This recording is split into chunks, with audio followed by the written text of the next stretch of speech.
This class, Hashem pleased that we should be connected and attached to all the true tzaddikim who are alive today, to all the true tzaddikim who are buried in the earth, and specifically to the tzaddik Yisod Olam, to the Nachal, Novea, Mekor Chochma, Reina, Rabbeinu, Rabbi Nachman, and Fegazal.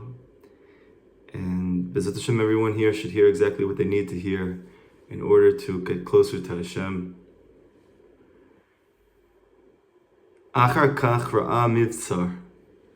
After all of this, going through deserts and fields and forests, going for a very long time, he saw mivtzar. A mivtzar is a fortress. V'chama chayalot hayu omdim sham savivo. And there were soldiers which were surrounding the fortress.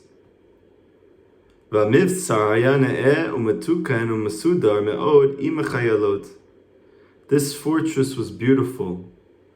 It was orderly. It was established with soldiers surrounding it on all sides. Like, when there's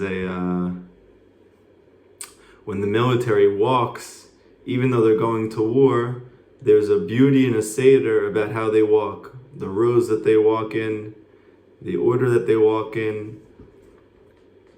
I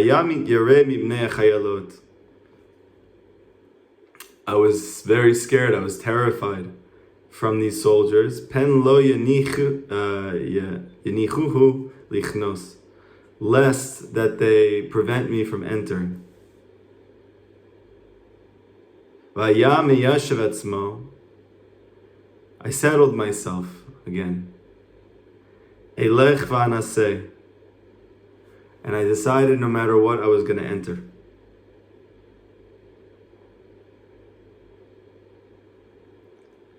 V'she'ir asus v'alach la'mivsar. I left my horse back and I went into the mivsar. V'ayom manichim oto. And the soldiers actually just let me in. V'lo ikbuhu klal. They didn't prevent me at all. They didn't even move. It was like, in the movies where you see the soldiers and you think that they're going to stop you from doing something, and you see that actually they're not even moving. You go up to them, you knock on their head, nothing. And he just walked right into the fortress. So here's a very critical lesson, and here's a very important turning point in the story. Something changes. He's moving beyond the terrains of up and down, in and out, feeling high, feeling low, feeling dry, feeling sweet, feeling sad, feeling ecstatic. And he's finding a brand new place. He found a fortress.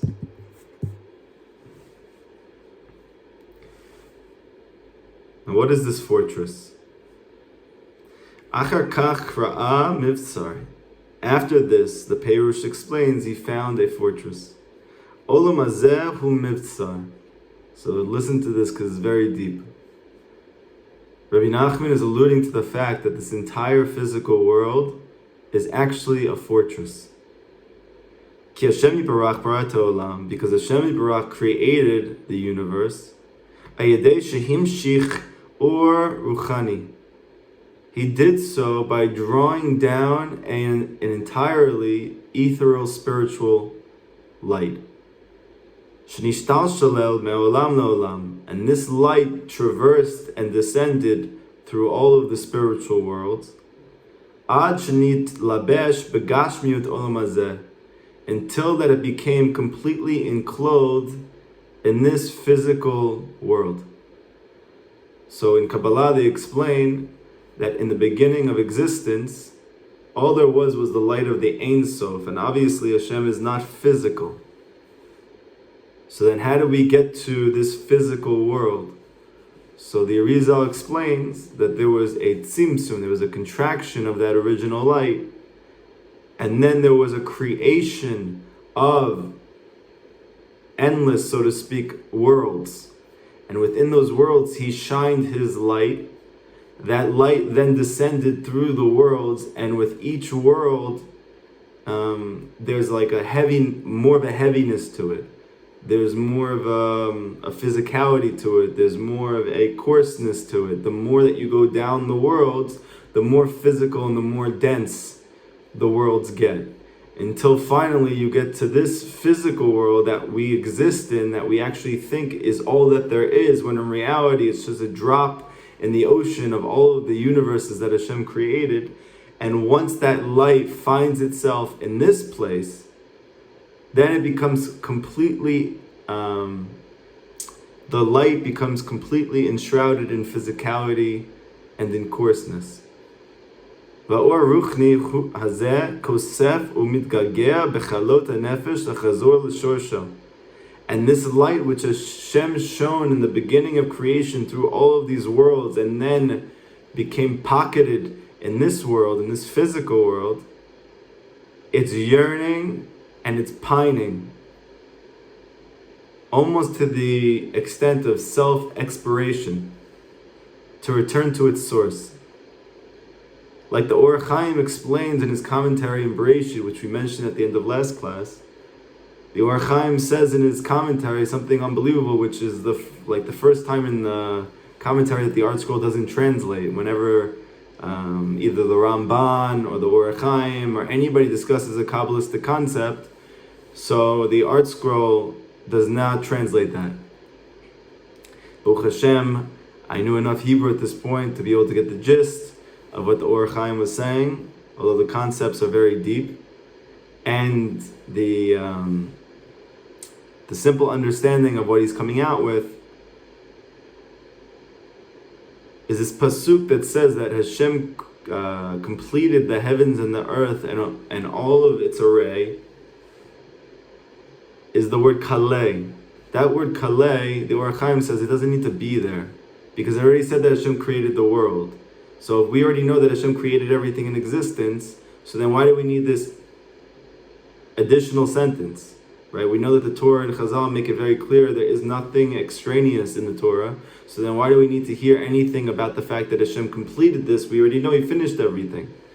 So the Or Chaim says it's actually adding something that we didn't know, which is that the Shamayim Ba'aretz, that heaven and the physical world and everything that's in all of it, is chaleh, just like King David says in Tehillim, that my soul is kaleh, is pining for you. The word pining, it's a deep yearning, ishtakut, but it's a deep, deep, deep, deep yearning. It's not just I want this. It's like in the fiber of my being, there's a yearning to the extent that if there was nothing that would stop it, it would expire, like the light of a candle. Like they explain in Chassidut, that the light itself is going up from the candle, and if not for other forces, it's like looking to nullify itself.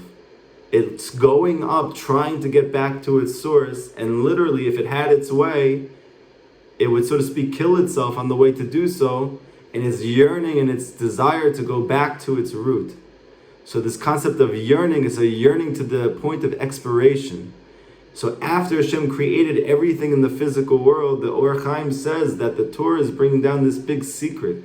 Ever since that point, everything in existence is mamish pining and yearning to get back to its root, to its source.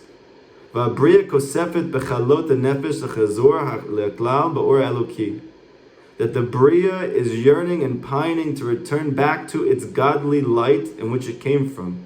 L'tzeit me'astar v'agashma, to go out from the concealments and the physicality, ki ein ratzono klal litrachek, because it doesn't want at all to be distant from Hashem, from its source. V'chavsa l'shuv la'bira, everything wants to return back to its father. I have a very big chiddush that I've thought about for many years, which maybe is not such a big chiddush, but what is it with our generation that we engage in so many dangerous behaviors to experience something wild, whether it's through drugs, whether it's through dangerous sexual behaviors, like we do so many things in this generation that nobody previously did. Now, obviously, a person in the secular world would just chalk it up to, well, we didn't have so many drugs available, you couldn't call your local drug dealer, and then he would drop it over in his Lyft. Yeah, we're bored now. We didn't even have time before. We had to farm, and now we don't have to. We can just go to the supermarket. So there's all types of reasons, and maybe it's all true. They didn't have concerts back then. The list goes on and on. And the world was not so mundane. It wasn't so secular. It wasn't so chol. It wasn't so external and superficial previously. So maybe it's all true.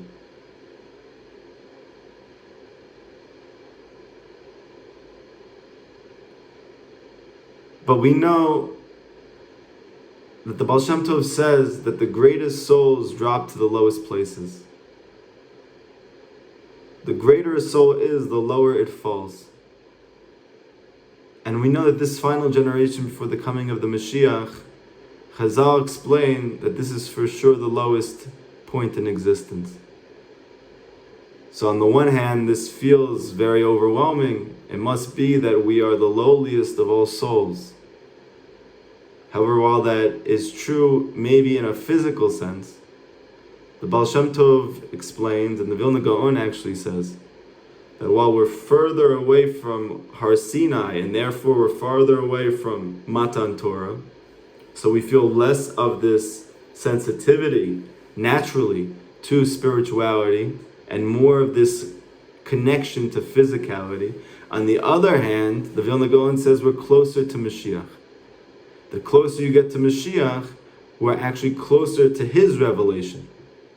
So I very deeply believe that the reason why we're engaged in so many things which could cause us to expire, which is not safe, which goes against the dictates of what is considered normal or behavior that would be conducive to living a good life, is because I think we're all trying to expire. Our souls are in such pain. They're yearning so much to mevatel themselves back into the light of the Ein Sof, that we're willing to do anything to be able to do so. And I believe that's why many people, that in turning to drugs, they actually first experience God. And I'm not suggesting it, and I'm not encouraging it. And many horror stories have taken place as a result. But on the other hand, many people have done tshuva from doing these things. And what's the reason? Because those things cause bittul. They cause nullification to some extent of ego, of self. A person can do that through meditation. A person can also just do that through difficulties in their life. And having their ego be crushed, they can experience Hashem that way.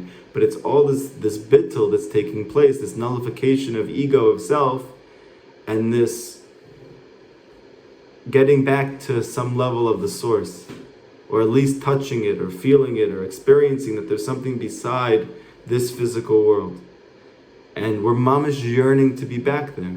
And maybe in the past we would be able to swallow it up and just keep going and living a normal life, but our generation simply can't.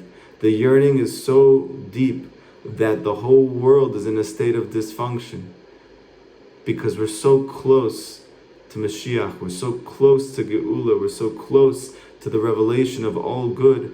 And even though we don't know, like Chazal says in Masechet Megillah, even though we don't know, our soul knows. Even though we don't know, our mazal knows. And it's mamish yearning and pining to get back to its source. However, Hashem Barach, he locked this godly light within the physical world. All this was in order to allow this physical world to continue to exist. Because if it would be that it wasn't locked in the physical world, if it could just express itself, if it could just reveal itself in an obvious way, then the physicality itself would be nullified, and we would go back to the endless one, right? This is what the Arizal brings in the beginning of his Eitz Chaim, his magnum opus. he explains that if not for the physicality of this world, then the light that's shown in the beginning of creation, which is here in a secret way, it would all go back to its source, which would nullify all of existence. So it's actually paradoxically the physicality of this world, the barriers of the world, the challenges of the world, the confusions of the world, all of those things are actually allowing our souls to stay in this physical world. Why is Hashem doing that? It sounds like it would just be better for him and better for us if we all go back. What's the point? And the answer says Chazal, and the answer says the Hasidic masters, and the answer says the Mekubalim, and the answer says Rabbi Nachman is Bechira, free will. There is no way to maintain free will to choose Hashem, as opposed to just nullifying in Hashem naturally, except through the physicality of the world. The physicality of the world and the challenges of this world, they all create the maniyot that are necessary, the confusions necessary to be able to choose Hashem, to be able to choose Emunah, to be able to choose the truth, to be able to choose to be strong, to be able to choose to be empowered, to be able to choose is what we're all here for. And this is our merit forever.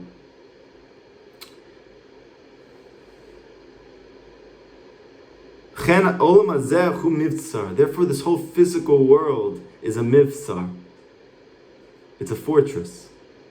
It's an unbelievable thing. Somehow this second to the king, this viceroy, this spiritual warrior who's going through deserts and fields and forests to go find the Shekhinah, to go find the lost princess, after all of this time for searching, pining, yearning, doing whatever he can, falling, getting back up, falling harder, getting back up higher, falling harder, getting back up higher, on and on, so and so forth. Something takes place where he gets to see something that he never saw before. That this world is not what it looks like. This world is not what it appears to be. It's a fortress. It's an external covering which is holding on to something very deep, to something very precious, to something light, to something luminant, but it's trapped within this physical world. The physical world itself has no purpose of its own. It is only a fortress which is holding, which is containing, which is pocketing this godly light that was trapped here since the beginning of creation and is looking to be released. Nothing in this world is just there for the taking. And as a result of this, he's going to be able to make headway in his search for the lost princess, because really, be'emet, even though people think that The Matrix was this most transformational movie 20 years ago, 30 years ago, whenever that movie came out, and that Keanu Reeves, who was Neo, was this messianic figure, be'emet, the real truth is that Rabbi Nachman had already machavin to The Matrix over 200 years ago. Because you see from the Lost Princess that this is The Matrix. He's mamish explaining in the most covert, most delicious way that this figure, that's us, Neo, the one who came down to save this world, but we don't know it, so we're just busy with going to work, trying to get with the other gender, and engaging and trying to have as much fun as possible, but feeling empty, going to sleep and doing it again, not because we don't want anything else, we just don't know any better, and we don't see anything else. And then one day Morpheus comes, which clearly is Rabbi Nachman in this case, and says, I want you to try this pill. It's going to help you see a little bit more clear. And all of a sudden he gets to see that really this physical world, it's like if you look at a Russian doll, and you have like one doll, and then another doll over, another doll over, another doll over it, and like this world is like the most external doll. And be'emet, there are things that are going on inside, on the interior of this world, conjunctively at the same exact time as the events are taking place in our life, which are infusing that reality, which are causing those things to take place, which are much more real, which are much more internal, which are much more essential. And he realized that everything is not as it seems. And he was given the choice. He could either go back to his old life, to being a secular Jew, or he can go find Hashem. But it's a much more difficult, it's a much more delicate situation than it was previously, because there are many forces at play, many negative forces at play that we are not privy to naturally, that we don't know about. And Rabbi Nachman is coming to teach us that be'emet, even though we're busy with the physical world, we're busy with trying to get a home, we're busy with trying to get the nicest car, we're busy with trying to live up to the Joneses with our friends and to live into that nice community, we're busy trying to accumulate gashmiut, we're building a bigger and bigger fortress. And we're not sure, and we're wondering, where's Hashem? Why isn't he helping me? Why don't I see him anywhere? And the answer is because instead of trying to penetrate the fortress, we're just building a bigger and bigger one. Because everything that's physical is merely the fortress. What's inside of these things, we're learning that there is an inside of these things. And that is this godly light that's pocketed there. And it's the mission of the Tzaddik Yesod Olam, it's the mission of Rabbi Nachman to get us to penetrate, to use our spiritual eyes, to not be satisfied with the superficial events that take place in our life, the happenstance, the circumstance, not to chalk things up to just, this just happened. Not to just be okay with physical things, but to look deeper and to wonder, why is this taking place? What is Hashem trying to teach me with this? Where is God hidden in these circumstances in my life? What does he want from me now? And even though it might sound like a very scary enterprise, be'emet, the most freeing thing is to actually know that this physical world is nothing other than a fortress.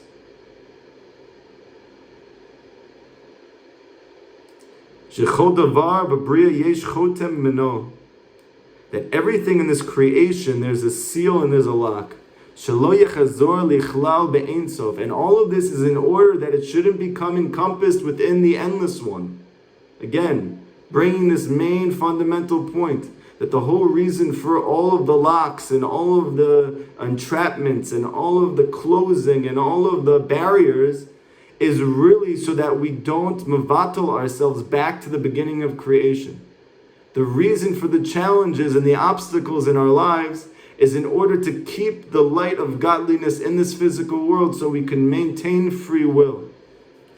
But the Sheni L'Malchut, the second to the king, the viceroy, at this point in his journey is able to finally see that everything is really just a mivtzar, it's just a fortress.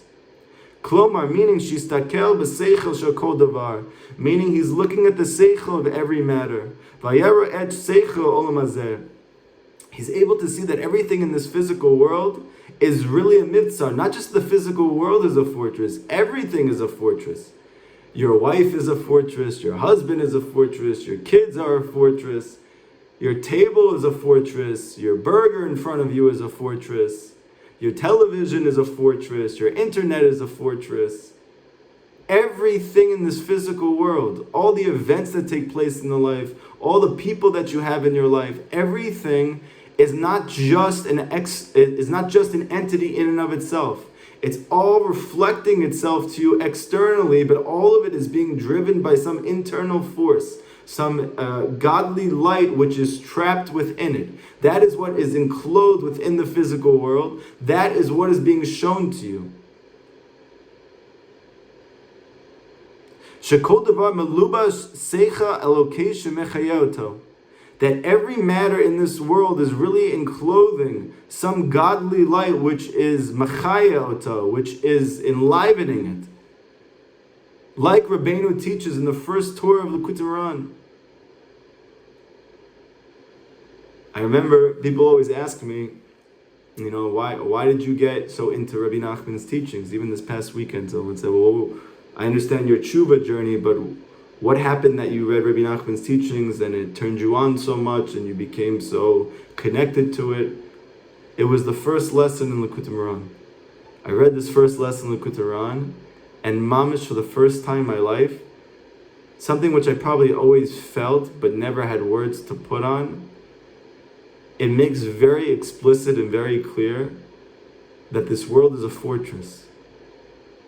And the reason for all the pain and all the suffering in our life is because we see the fortress as what's going on inside. We think that that's all that there is.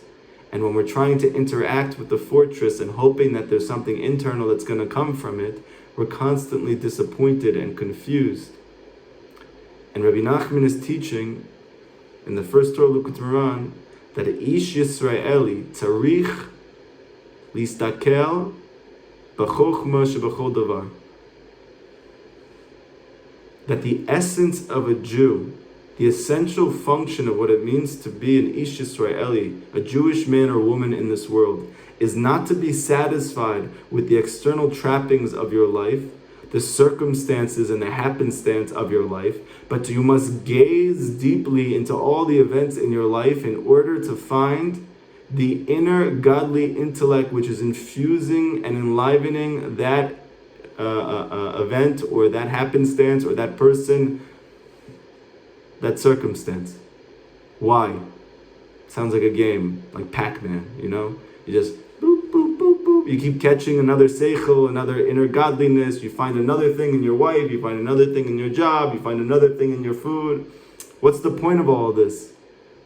So Rabbi Nachman says the reason why you're supposed to be gazing for the inner godliness which is infusing the physical aspects of our life is in order that you can get closer to Hashem through that thing. So here is the purpose of the fortress. The purpose of the fortress is to afford you free will to choose to connect to Hashem through everything in your life. That's what this world is. That's all this world is. You wake up in the morning, you wake up tired, you wake up exhausted. You have an opportunity to either put your phone on snooze, or like it says in the Shulchan Aruch, get up like a lion early in the morning to go serve your Creator. And what do? You say, I'm tired. So you hit the snooze button. But what does it mean that you're tired in the morning? If we understand that this world is just a fortress, my body is just a fortress, all of these things are these gigantic steel enterprises which are containing inner godliness, inner life force, which I can't possibly fathom, then really I understand that when I wake up in the morning and I feel tired, despite the fact that I set this alarm and I was excited before I went to sleep and I prayed to Hashem before I went to sleep that I should get up early in the morning, this is all to afford me bechira, a choice. To either press the snooze button because I don't see that this is a fortress right now, or if I'm able to use my godly sight to gaze for a moment before I go to sleep and say to myself, this is a fortress. There's some godly light which is hidden in here. How can I access that? The answer is by choosing Hashem. What can I do now that will allow me to get closer to Hashem? This, Rabbi Nachman says, is the sole focus of a Jew be'emet, in truth. That when Mashiach comes, all of our thoughts are going to be obsessed with this only. Where's Hashem in this? Where's Hashem in this? Where's Hashem in this? And Rabbi Nachman's teachings, as you can see from Rav Natan, that when he codified the Likutei Moharan and he established it, he put this Torah first, even though it wasn't the first Torah that he heard. Why did Rav Natan put this Torah first in Likutei Moharan? Because he saw Rabbi Nachman as Morpheus. He saw all of us as a Neo, living in our life, bumbling and stumbling around, confused, hurt, in pain, not sure why, wanting, yearning, don't know what we want and yearn for, constantly frustrated, feeling vain, feeling superficial. And all of a sudden, Rabbi Nachman comes and he says, it's a mivtzar, it's a fortress. This whole world is not what it seems like. There's something going on inside. And he gives us the tools, and he gives us the vision, and he gives us the awareness to be able to actually peer within and to find the godliness which is trapped there. And the chiddush of Rabbi Nachman is that this is not a nice thing for a person to do. This is not a spiritual thing that only the few elite are capable, should be doing, and the rest of us, nebach cases, should just go, live our life like anybody else. Rabbi Nachman says, no, tzarich. Ish Yisrael tzarich. A Jew needs to gaze at the godly light which is trapped within every physical event in our life, to find it, to locate it, and then to attach ourselves to it in order that we should get closer to Hashem through that thing itself. It's not enough to look at things superficially. You must look for the chokhmah in everything. That's the language of that Torah. You must look for the godly intellect within that thing in order that you should utilize it to get closer to Hashem. V'zeu or emet. What is that light which is trapped within everything? It's the light of truth. Shemit galele adam. It's revealed to man al yedei petach min hatzad. It's all revealed to a person through that door on the side, like we explained in our last lesson. What was really this transformational change for the viceroy? What happened to him that he was able to have a breakthrough through this constant cycling of field, forest, and desert? It was that he finally said the truth. He spoke and he boded to Hashem, and he finally said the truth. I'm not happy. I am scared. I'm overwhelmed. I feel like I'm not moving towards the purpose of my life. I feel like I'm living in a superficial way. I feel confused. I need help. I want something deeper in my life. I want something more beautiful in my life. I don't want to get angry all the time at every little thing that takes place. I don't want that with everything that happens to me. I meet it with impatience and with an inability to sovel it. I don't want to feel sad every time something doesn't go my way. There's got to be something more going on here. It can't be that this is my whole life. Hashem, please, you have to show yourself to me. I need you. I want you. I can't do this on my own. And all of a sudden, you say the truth. You speak to Hashem like He's your best friend, not some a formal, non-relational entity which exists from the beginning of creation that just kind of set everything on a time clock, and now we're here just bumbling and stumbling around. That is what leaves us in exile. But when we're desperate and we can't take it anymore, the godly soul within us just is roaring to say, Hashem, I need your help. I want to come back home. I want to come back home. I can't take it anymore. And that itself is the beginning of the Geula. It's the beginning of the redemption. Why? Because you spoke out the truth. The difficulties and challenges of your life themselves contributed to you finally piercing through the vanity even of our thought process, even of our emotional state, and to just say the truth. That I want Hashem. I'm not satisfied with just physicality. I'm not satisfied with superficiality. I want something more real. I want something more genuine. I want something deeper, and I have no idea how to get it. And that speaking of the truth itself is what allows you to see the fortress. That in reality, everything in this physical world is really only an external trapping, which is locking in this godly light that we're all yearning for. And these soldiers which are surrounding it on all sides, they are the Sitra Achra. They are the forces of negativity in the world. Haina hitgabrut amidot v'tavot v'ra'ot. Oy, oy, oy, gewalt. They are all of our negative emotional qualities and all of our desires for physicality. That even though they appear to be just a part of our psyche, they appear to be a genetic reality, they're not. They're klippas. That behavior that I keep engaging in, that's so destructive and so dangerous, but I just have such a taiva for it, that's not a part of you. That's a klippa. That penchant for sadness, that every time something doesn't go the way I want it to and I just fall into yeush, that's not you. That's a klippa. That everybody who does something to me that goes against my will, I get furious, I get angry. That's not you. That's a klippa. All of these things are klipot. And they're all surrounding the mitzvah. It's not even enough that godly light, the essence of everything, the purpose of our being here, to find, to gaze, to look for this godliness, to lift and elevate it from its place. It's not enough that it's entrapped within this steel fortress. It has soldiers surrounding it on all sides.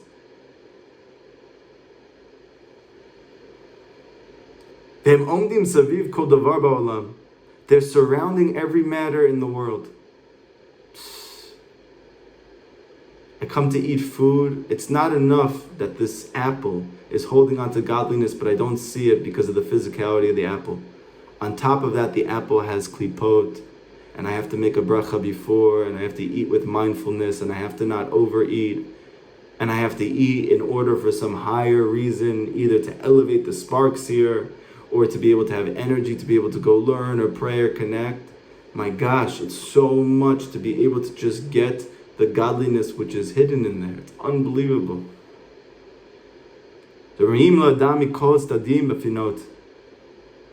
That they appear to a person from all sides and from all corners. Rak et hanaot agashmiut sheyesh bo.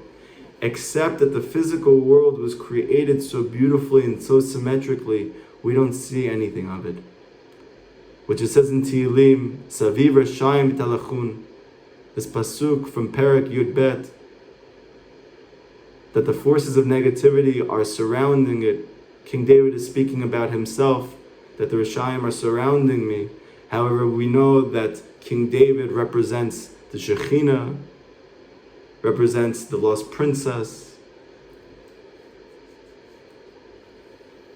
And we need to release her.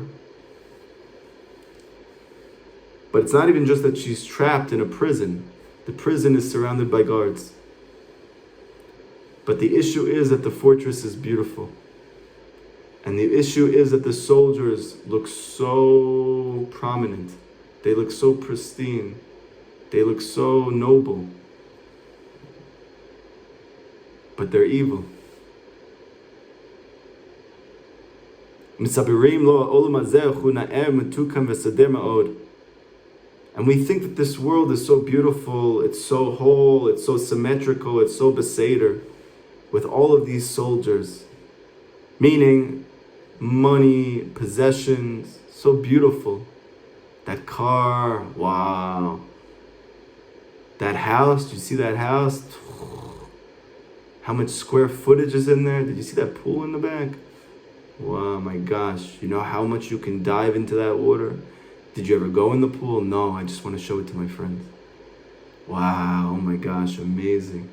Did you see that platter at the sushi place? With the boat and everything? I had an opportunity to learn tonight, but I went to go to a restaurant to go schmooze for 5 hours about nothing with my friend. Get some drinks, wake up in the morning late. My God, where are you?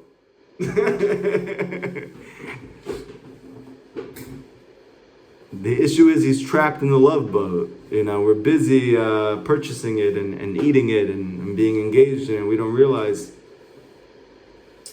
that he's stuck in the boat. He's in the boat. He's not on the boat. And all of these beautiful things, they're there to distract us. And it's an amazing thing, because if you look in the secular world that has no idea that this whole world is just a fortress, and they really, really be'emet think that that's all that there is. And all of science is coming to prove that. And all of media is coming to have you desire and yearn it. Like, you cannot walk in New York without, if your eyes are not closed and you don't have a hat on your head like the Hasidim, you're literally gonna go crazy. You're walking down the street to go to yeshiva and you see naked girls on every street. Not even just in person, that for sure also. Pictures, videos, advertisements.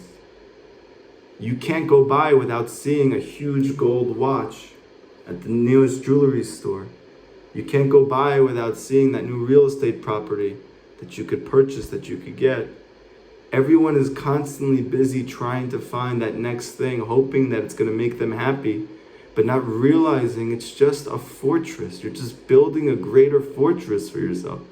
Every single step that you take to invest more and more in pure physicality, the bigger a fortress that you're building for yourself. And that's why a person who's busy with this feels further and further from happiness. Because they're further and further from the essence of the thing itself, which is why we came to this world, which is the cause of joy and life force, which is the godliness which is entrapped in the physical world, not the physicality itself. And this is all alluded to in the pasuk. It says, "Kochi be'otzem yadi asuli," that with my strength and with the power of my hand, I'm going to make this thing happen. They're all alluded to by these soldiers which are surrounding the fortress. Az yeh chayav ne'im mitukanim usudarim ma'od. But they're just so beautiful, and they look so fitting. They look so orderly that we cannot see the tree for the forest. The forest for the trees. I don't know how that saying goes. I only got a few hours of sleep, but I think you know what I mean. We just get lost. Mamish don't realize. Like honestly, I remember when I met my wife for the first time in Israel. She's Yemenite, she's Israeli. Family has very little money. And I remember coming to her house the first time, this small little apartment. Everything's small, even the cups are small. And they were so happy. They had so much life. They were joking, they weren't so serious, they weren't so heavy. There was a ruach, an energy of light, joy, happiness, family, love, brotherhood.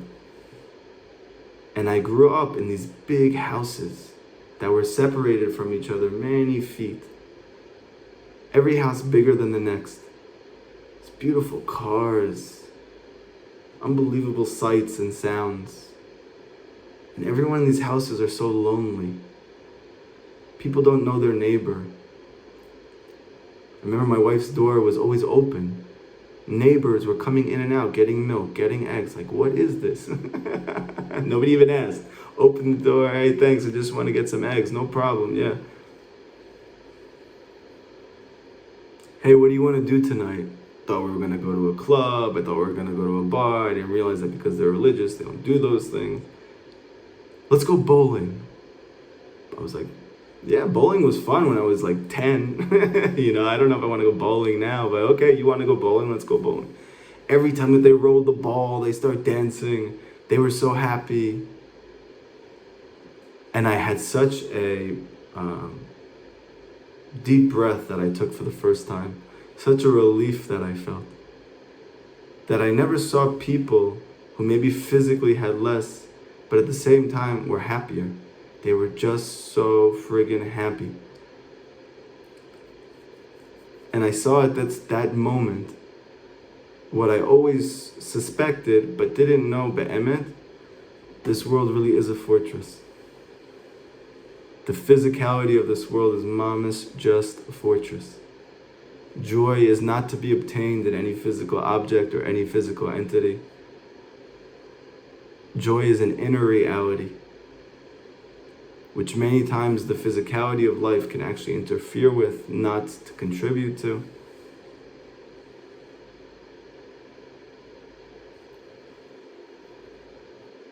And I was scared because of these soldiers, lest they wouldn't let me into the fortress.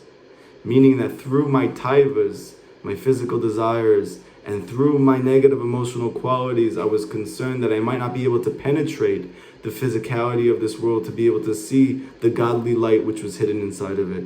Because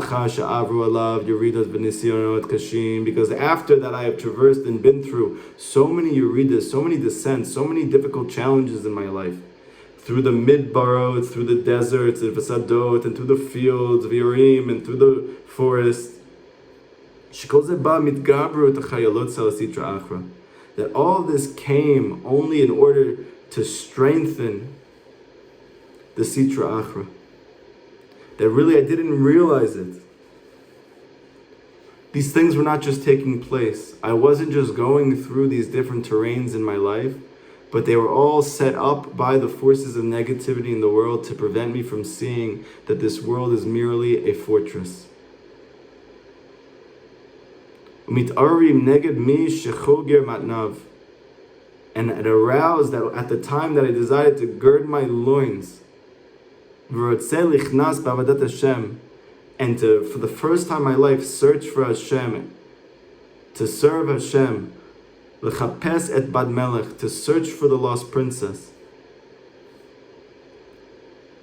That the reason why I started to feel that things were more difficult and even more challenging after I decided for the first time in my life to want to be close to Hashem, the reason is because the Sitra Achra is very concerned that you are going to achieve the purpose of your life and realize that all the events in your life and the physicality of this world, even your negative emotional qualities and your physical desires, are nothing other than a fortress which is containing the light of godliness, which has been stored away since the beginning of creation, which is going to be the source of your joy and happiness in this world and the next. But now that you're actually for the first time capable of theoretically finding it, so the soldiers go all around the fortress to scare you. You start to experience more anger, more sadness, more desire for physical things even previously than you did. You seem to be falling more often, have more challenges from friends and family than you ever did in your life. Why is all these things taking place? These are the soldiers which are surrounding the fortress, which now that you are beginning to see through the teachings of Rabbi Nachman, that be'emet, your life and the events that take place in it, the people, places, and things are nothing other than a fortress which are waiting to be entered and penetrated to be able to take the lost princess out. So now it needs to threaten us, to scare us, so that we don't move any closer. And that is through these soldiers. Which be'emet we realize now that they were the cause of all of the descents to begin with. And now that we see that they're surrounding the mivtzar, they're surrounding this fortress, meaning the physical world and everything in it. Nizkar b'meh she'avar alav. And remember what happened to us, what we've been through in our lives. Al ken ha'it yoreh mehem. Therefore we're scared of them. Penit garu bo k'sherotzeh lichnos letoch ha'mivtzar. Lest that we cause them to be aroused as we try and enter into the mivtzar, into the fortress. V'lo yinichuchu lichnas, that they're not going to let us to enter. So we're scared, we're terrified. Anybody who has found Rabbi Nachman's teachings knows that in the beginning of learning them, despite the tremendous new inspiration and fire to want to get more to the purpose of their life, they're hit by tremendous yisyonot, tremendous obstacles and challenges in their life. Descents which they had not previously experienced.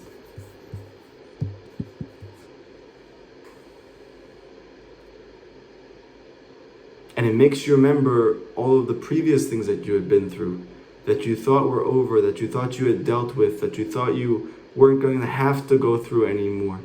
And all of a sudden they're hitting you in a more intense way. But really Rabbi Nachman teaches that all of this distancing is for the sake of being brought closer. And that really all of these soldiers are putting on a front in order to scare you off from getting into the mivtzar, from getting into the fortress of this physical world, from penetrating the superficiality of the events and the circumstances and the matters of your life, and finding the godliness that's in there. By creating this facade, this show, that all forces in the world are working against you, and therefore this is not kedai, this isn't worth it, and maybe it's not even real, and maybe I'm just in a fantasy and I just lost my mind, and therefore I'm trying to live with the teachings of Rabbi Nachman despite the fact that everyone around me is discouraging me from doing so, and I have my own inner doubts about it. All of this is a front by the soldiers around the fortress to prevent you from entering. But what did he do? The same thing that allowed him to see the fortress to begin with, the same thing that allowed him to find that path on the side. He settled himself. Because this is the essential tranquility of the mind in serving Hashem. Lo lasot cheshbonot. Not to have cheshbonot. Not to be so calculated. Lo me'aver v'lo mitavir. Not to focus on the past and not to think about the future. Ani tzarich lasot et shali b'tamimut u'peshitut. I need to move forward with simplicity and with straightforwardness.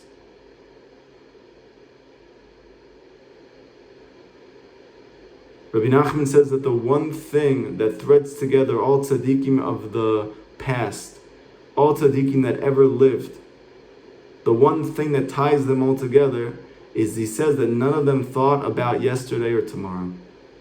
They only thought about right now.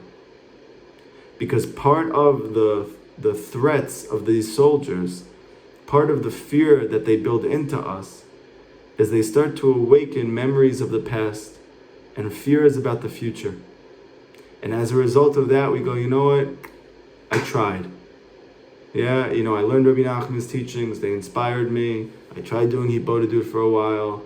I tried this Chabur for a little bit. I tried to get closer to Hashem. But then my parents gave me such a hard time. My family gave me such a hard time. My spouse gave me such a hard time. My kids started acting up. All of a sudden, all these negative emotional qualities, which I thought I had gotten past, that all those vulnerabilities are pouring out of me.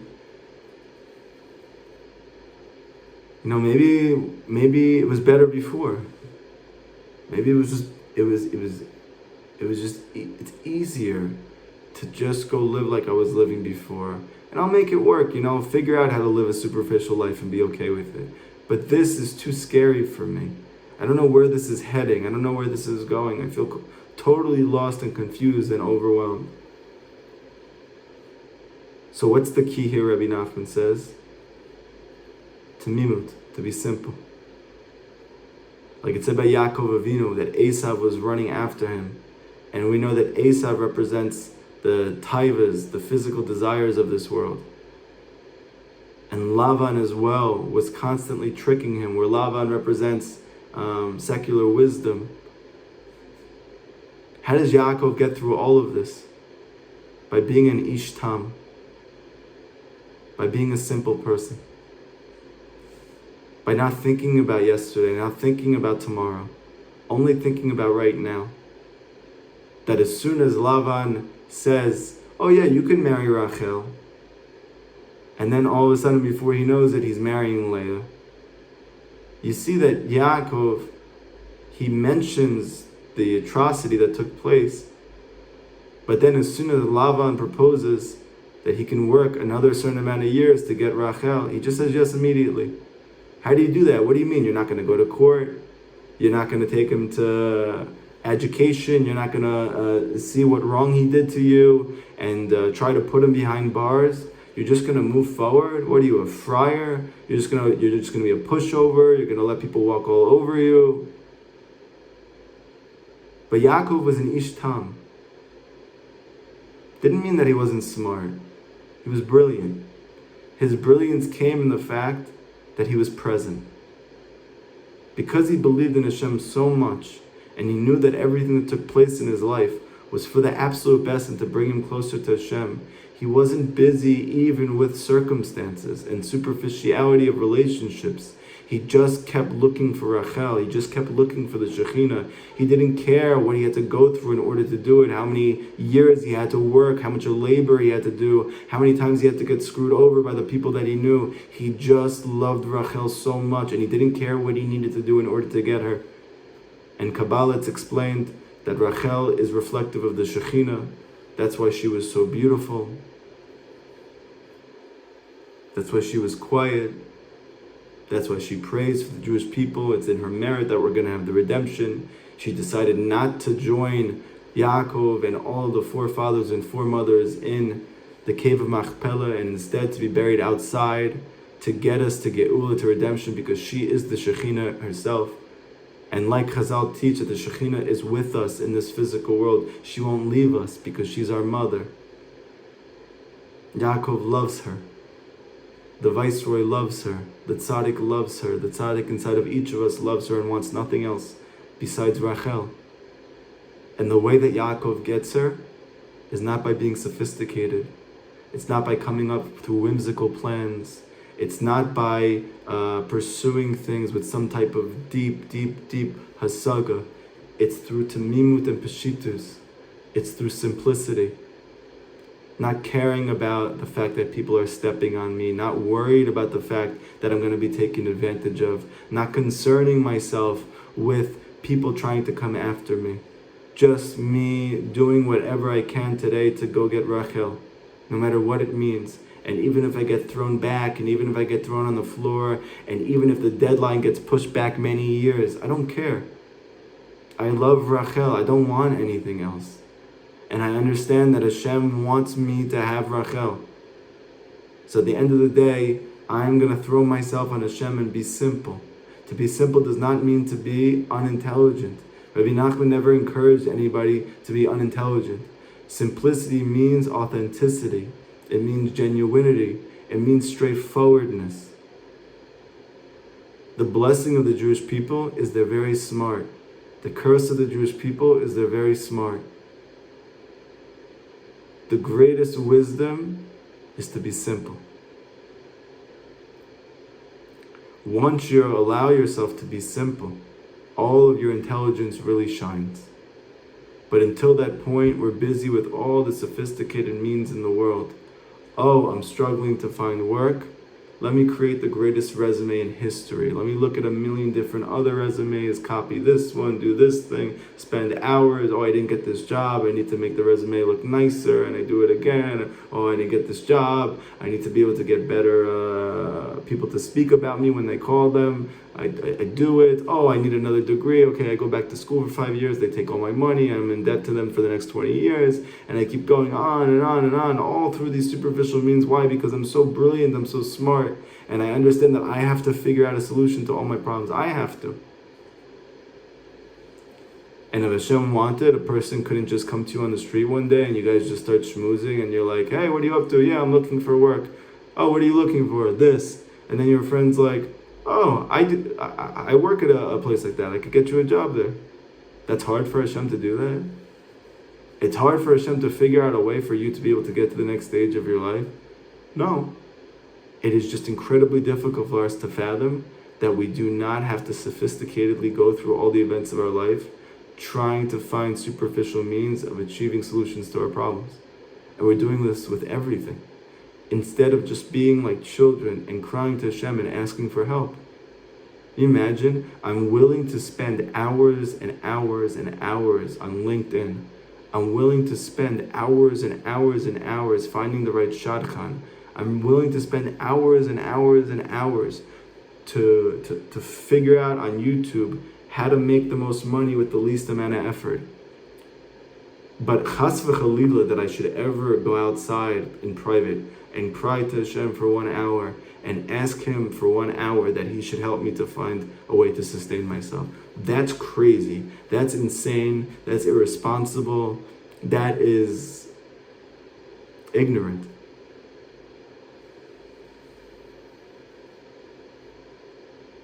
But it's all we need. It's the only thing that you need to penetrate this fortress, to get through these soldiers. The essence is to be simple and straightforward and to constantly begin anew. Pa'am achar pa'am, time after time. And it's through this that you reveal Hashem's honor. By going and falling down into darkness and getting back up again. The success of one's life is not from things working out the way you want it to. The success in one's life is falling down and having the courage to get back up. Every single time that you do so, you are revealing the kavod of Hashem in that place. King David is called the Melech of the Jewish people. David Melech Yisrael, Chai v'kayam, the Mashiach. King David, nobody brought more honor to God than the king.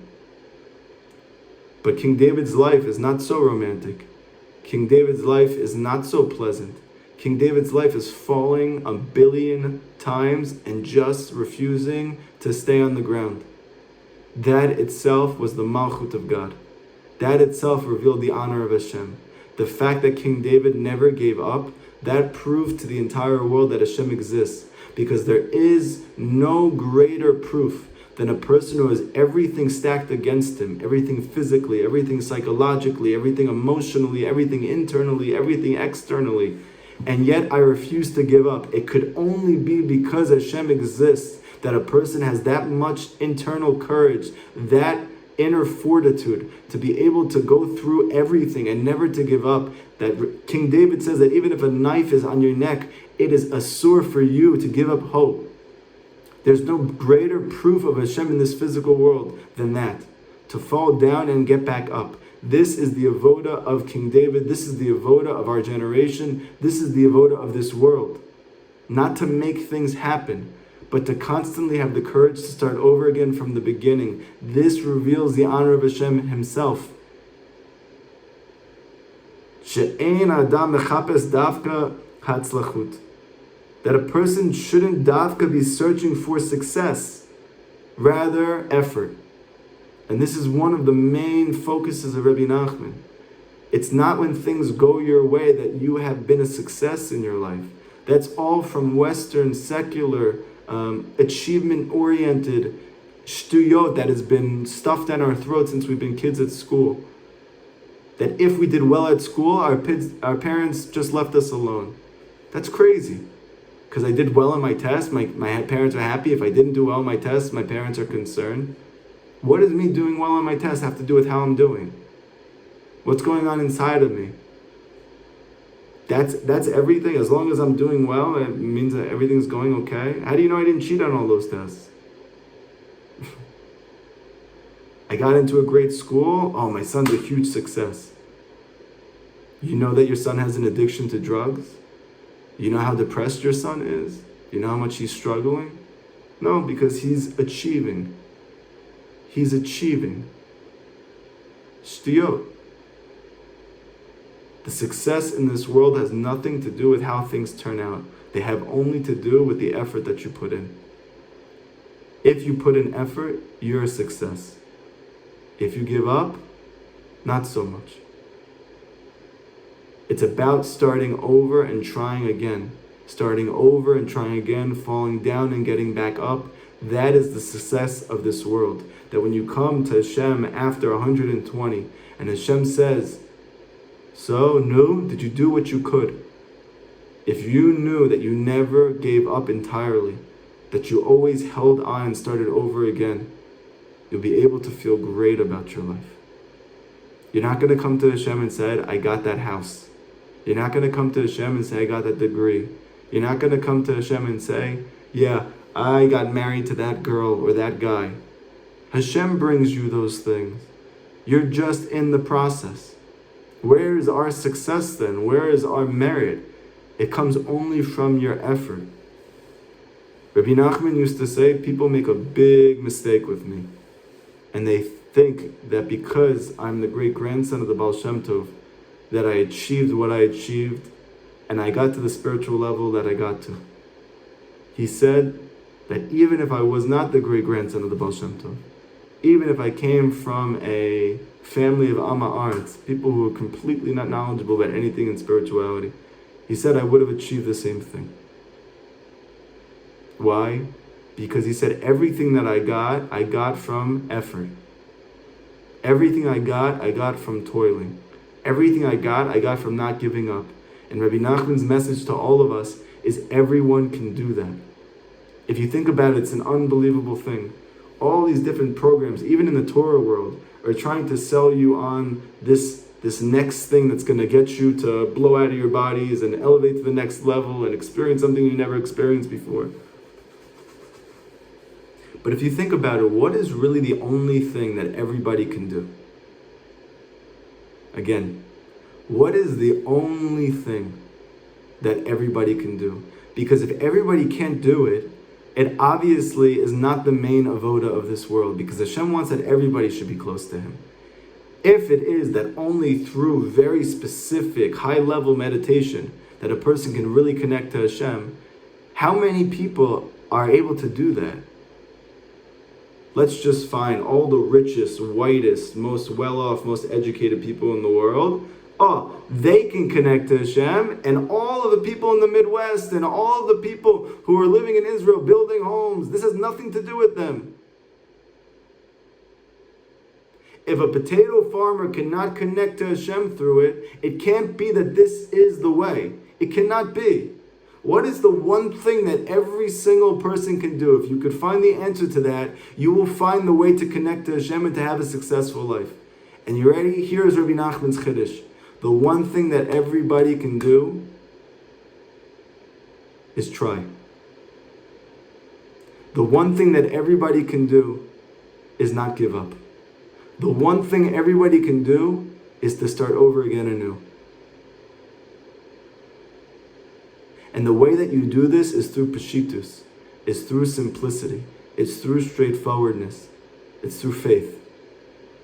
That you continuously start over again and again. Rabbi Nachman said that I had to start over again many times, even in a single day. How much more so us? That instead of thinking when things don't go our way and we have a challenge in our life, oh, I'm a failure, I'm a loser. Rabbi Nachman had to start over many times in a day. There's a person who didn't learn any secular wisdom. He didn't see anything beside the deepest secrets of the Torah. He grew up in the house of the Baal Shem Tov. He was visited by tzaddikim, the greatest tzaddikim in the world, every single day. As a little child, he used to go to the mikveh. There's a story of him in Siach Sorfei Kodesh, that when he was a little child, his mother loved him so much that she would put him to sleep next to her, instead of like in a crib. And the story goes that as soon as Rabbi Nachman saw that his mother fell asleep, thinking that he fell asleep, he actually got up, left the room, left their house, and went to the grave of his great-grandfather, the Baal Shem Tov, and would go cry there to Hashem, and would come back before she knew it. When he was a little child, he did this every night. This person is the same person that had to start over and over again many times in a day. He never chased after money. He never fell under any type of illusion that this physical world is all that there is. Spiritual life was his existence. And yet he had to start over again many, many, many times every day. How much more so us that were barraged by so many false images, so much secular wisdom, so much superficial understandings of life, so many tests and challenges that had never been seen before, that we have to start over many times in a day, and it's okay. It's not a reason to get derailed. It's not a reason to spin out. Just to start over again. Just start over again. That's the success. Oh, I have an opportunity again to just start over again anew like I never started before. That is Hatzlacha. V'zeu Yishuv Dad. And this is your tranquility of mind. This is where your Yishuv Dad is going to come from. That you're going to be able to get into the fortress. You're going to be able to get into the fortress only through settling your mind. Where does the settling of the mind come from? Knowing that success is through simplicity and straightforwardness, through simply getting back up and starting over again to the best of my ability, because that's the success in my life. Knowing that be'emet, that really is all I have to do, and in doing so, not to be scared by all the events that take place in our life. Just to start again from the beginning.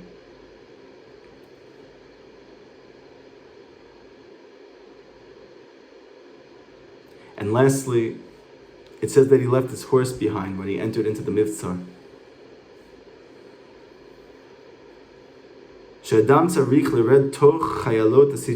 Because a person needs to descend within to the strength of these soldiers which surround the fortress, these forces of the Sitra Achra. He needs to literally enter into them before he can even get into the fortress. In order to be able to extract and to elevate from there the lost princess who we're going to see is in the fortress. But Rabbi Nachman says something that's very, we have to sit with for a little bit. That the only way to actually get into this fortress is to be a tzaddik gamur, is to be a complete tzaddik.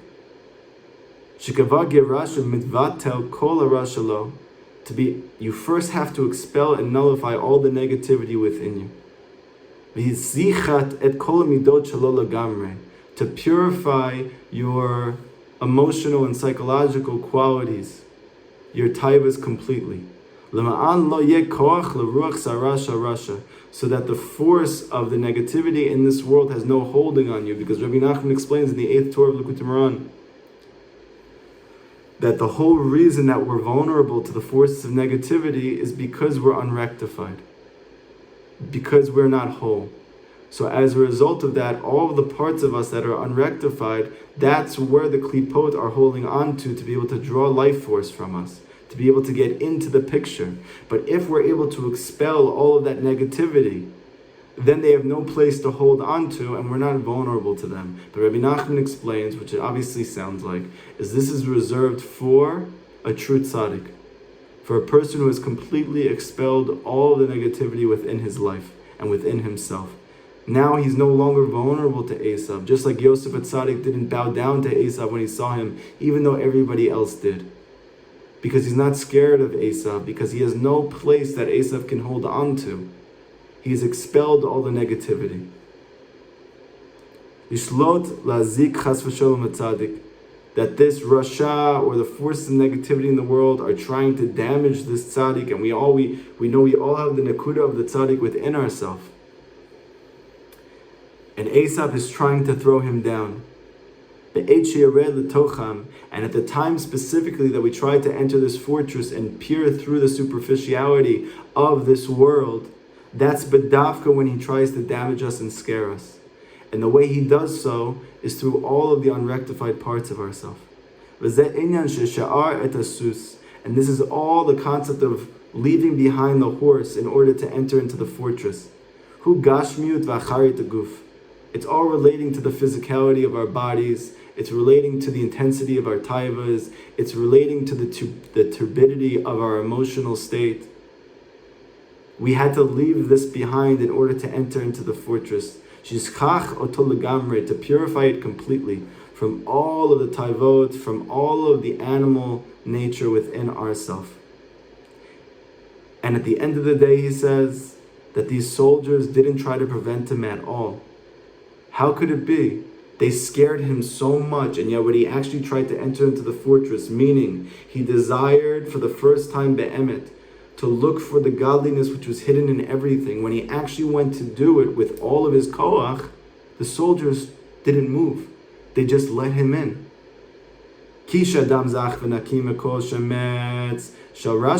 Why? Because when the person has finally expelled himself, he has purified himself of all of the darkness in his life. When he goes to actually get into the fortress, they have nothing to hold on to. They have no corner to squeeze because you have already expelled it. And they can't hold you back at all from getting into the fortress. Everything in the story so far has been trying to get us to this fundamental point. This world is a matrix. This world is not as it seems. All of the difficulties and the challenges of our life have been coming to try to prevent us from peering and gazing within the physicality of the world, within the superficiality of the events of our life, to see that Hashem is hiding in all of it and is waiting to go back to his Abba, is waiting to be released by you. And when you finally have the merit to find Rabbi Nachman in your life, to show you that be'emet, in truth, everything in your life is really a fortress. It is this entity, this steel cage, which is locking up godliness. But that's all it is. It's not an entity in and of itself. It's only containing an essential entity which we're all yearning so much for. But when we actually go for it, we struggle more. We achieve more confusion. We have more issues with mental health. We have more issues with parnasa. We have more issues with our spouse. Why is it that we have all these challenges when we're really, for the first time in our life, trying to connect to Hashem, not in a superficial way, but in a genuine way? Because these soldiers are trying to scare you.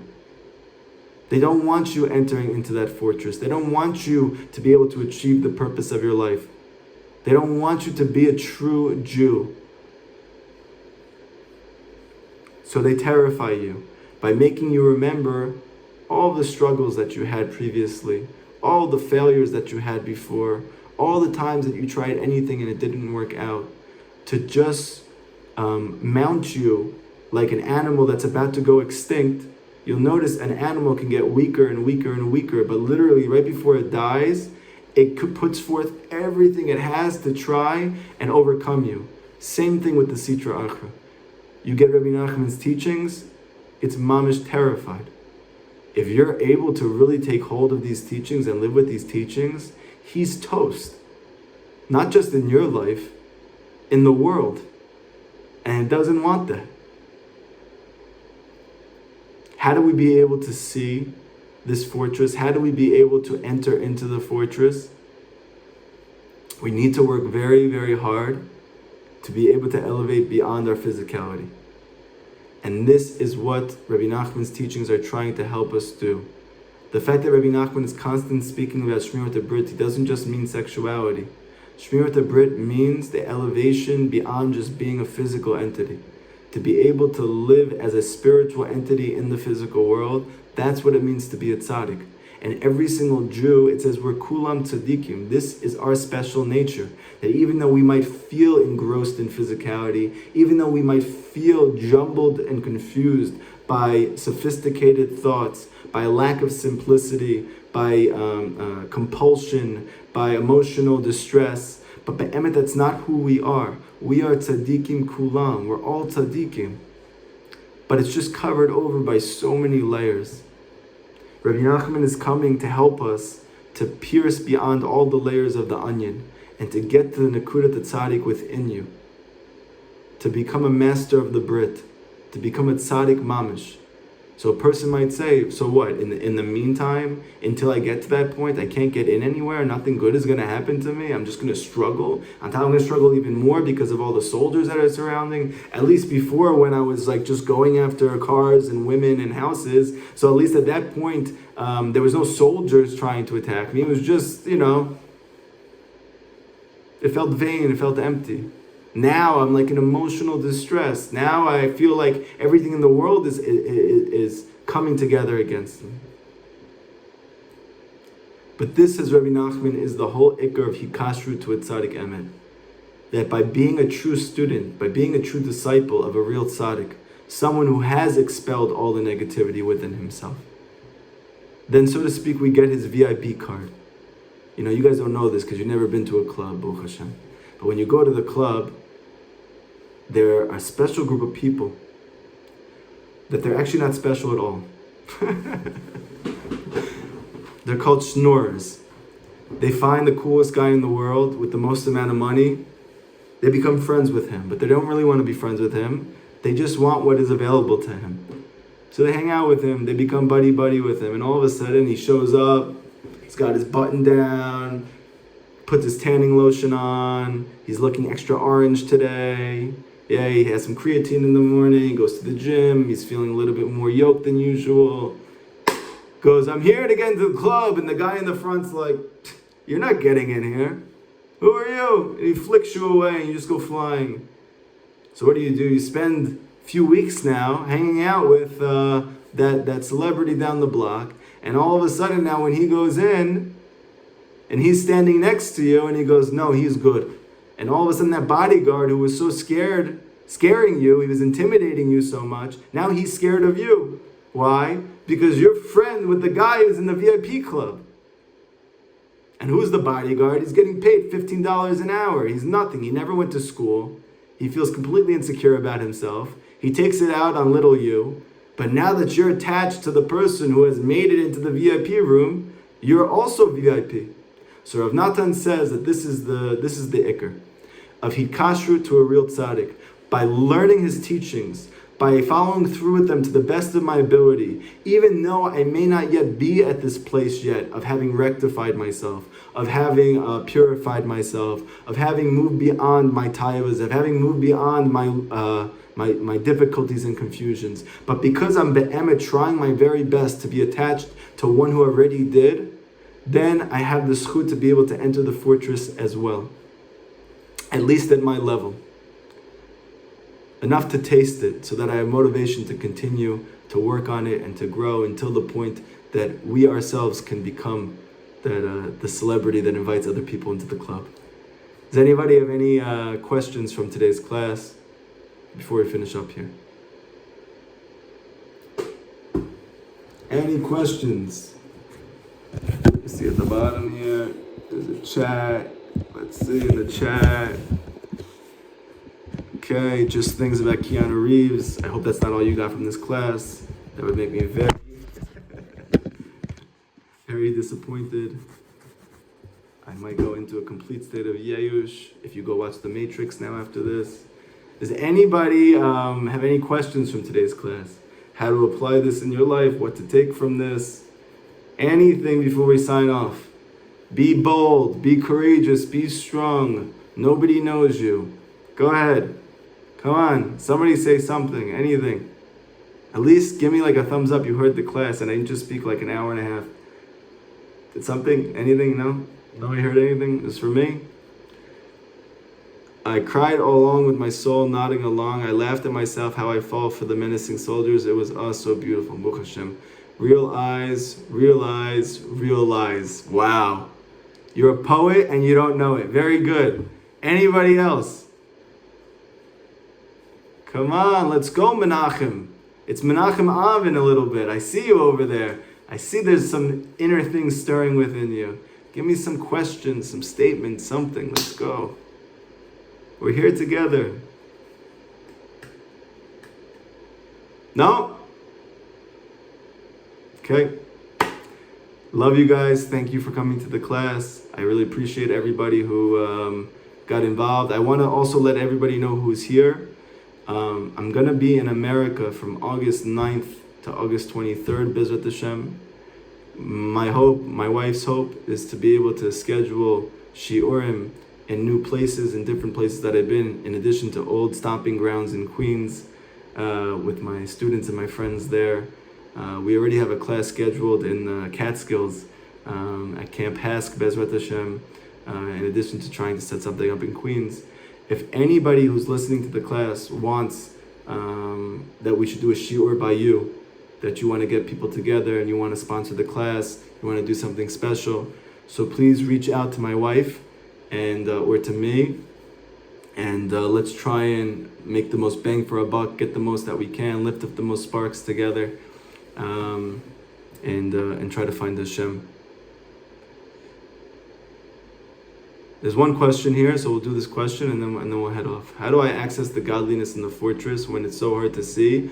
How do I know what Hashem really wants from me? Oh, great point. I forgot to mention this. This is the last thing I wanted to say. Thank you so much, Chaya. So if you really were listening to that class, especially towards the end, then you're able to really machaben, you're able to understand that only the person who has completely elevated themselves spiritually is able to truly see that this world is a fortress and to enter in. So for us, that we haven't gotten to that place yet, how do I actually access the godliness now to be able to have the motivation to look for it, to continue going, if be'emet, I don't yet have eyes to see it? So here, Rabbi Nachman says that even though the secular world will teach you, when you see it, you'll believe it. Rabbi Nachman says, when you believe it, you'll see it. When the Jewish people received the Torah, we said, Na'aseh v'nishma. We're going to do it without understanding, and then we're going to do it with understanding. Rabbi Nachman says, before a son can serve his father, he needs to serve him like a servant serves his master. The beginning stage of actually seeing the chokhmah and everything, of seeing the godliness which is permeating all the events in your life, which is permeating the physicality of our life, is to believe that it's there. To believe that it's there and live like it is even without seeing it. Whereas the tzaddik emet literally sees, like Rabbi Nachman says, the letters of creation within food. We don't see the letters of the Hebrew alphabet in the food stirring around, like, that soup with the different letters. We don't see that yet. Be'ezrat Hashem, one day we will. But we can believe that it's there. Rav Natan says many times in his writings, Ashrei, fortunate is the person who believes that there's such a thing as a tzaddik emet. Fortunate is the person who really believes that there are people who do see. When you learn all the teachings of Rabbi Nachman, remind yourself before, this person can actually see. This person can actually see. And when we're confronted by difficulties and challenges in hearing the teachings, and then wondering, I don't know, is this really true? Can I really believe this? This is crazy. I should just go pray to Hashem instead of going and getting a job. I should go pray to Hashem, go to the mikveh instead of going to a doctor. That's insane. But you have to remember and have to remind yourself that there's a person who can actually see, and we have not yet gotten to that point yet. We don't have eyes yet to see. But there's one thing that we can do now. We can believe. We can believe. If you believe that when you're reading the teachings of a person that can see, then you can live with those teachings as if you do see, even though you don't yet. And you can follow through with those practices of the one who already sees. And b'schut this, you will get to the point that you can see yourself. Like Rabbi Nachman said, that when you all attached to me, I was hoping that you guys would be like chayot, wild animals roaring in the forest. But unfortunately, you guys just all turned into tzaddikim. There's a beautiful song that was made from this comment, and it requires a lot of meditation. But anybody who doesn't give up on these teachings, on this advice, on living with it, no matter what stage they're at, no matter how the soldiers come to them, even if they throw them on the ground, even if they're literally all huddled on top of you, if you don't give up on it and you keep working, keep getting up again, starting over again anew, even many times in a day, then Bezrat Hashem, you'll also have at your level eyes to see.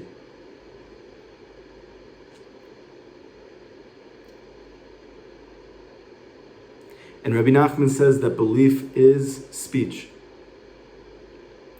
How do I achieve this belief even before I see it?